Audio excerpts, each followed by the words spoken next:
संपूर्ण बाबीचा छडा लावण्याचं काम, त्याचा पाठपुरावा करण्याचं काम हे आपल्या सर्वांसमोर करणार आहे.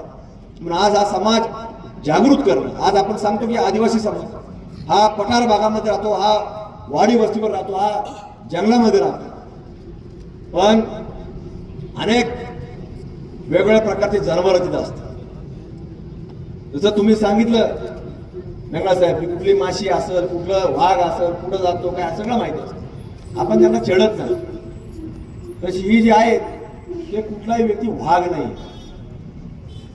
हे वेगवेगळ्या जातीतले सापांचे प्रकार आहेत. आणि जास्ती करून जर आपण पाहिलं तर हे साप हिरव्या जातीचे जास्त आहेत. आणि या लोकांना त्याचं काही घेणं देत नाही, कुठल्याही जातीचा नाही. हे बघत असतात, साप आला गेला, घरातून बाहेर येतो जातो, हे सगळं बघत असतात. पण हे लोक ठेचतात कोणत्या सापाला, जो यांच्यावरती फणा काढन त्याला ठेचून काढण्याचं काम हा आदिवासी समाज करत असतो. आणि आज ती वेळ आलेली आहे की आता हा हे साप हे फणा काढायला लागलेले, घरापर्यंत यायला लागलेले. म्हणून आपल्या सर्वांना जागृत राहण्याची आवश्यकता आहे, कुठंतरी आपल्या सर्वांना संघटित होण्याची आवश्यकता आहे. आज आपण पाहतो की आता निवडणुकीचं पर्व हे आता हळूहळू सुरू होईल. नगरपालिकेच्या निवडणुका असतील, जिल्हा परिषद पंचायत समिती असतील, हे जरी राजकीय व्यासपीठ नसलं तर या सगळ्या बाबींचा विचार आपल्याला करावा लागतो. आज जसं तुम्ही मारुतीराव आपण भूमिका घेतली की आपण त्या पदापर्यंत काही लोक बसवले, हे तुम्हीच एकट्याने बसवले असं नाही, सगळ्यांकडून ते घडतं, चुकून घडून जातं. कारण एवढी विश्वासार्हता ते आपल्यापर्यंत निर्माण करतात की आपण त्याच्यामध्ये आपल्याला वाटतं की हे सगळे आपले लोक आहेत, हे कुठेही चुकीचं काम करणार नाही.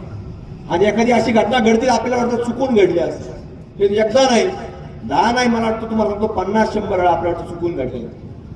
आणि तुमच्यासारख्या भूमिका हे शेकडो लोकांनी महाराष्ट्रभर केल्या, आमच्यासारख्या लोकांनी केल्या. पण हळूहळू जाणवायला लागला तर किती दिवस चालणार. आपल्या याच्यावर जर आवाज उठवला नाही, आपण सातत्याने याच्यावरती पांघरून घालत बसलो तर हे पाप आपल्या सुद्धा लागल्याशिवाय राहणार नाही. आणि म्हणून पापाचं जर आपल्याला प्रायश्चित करायचं असेल तर ही भूमिका, हा आवाज आपल्या प्रत्येकाला उठवावा लागणार आहे आणि समाजाला जागरूकता निर्माण करावं लागणार. म्हणून आजचा कार्यक्रम देखील त्याचाच भाग आहे.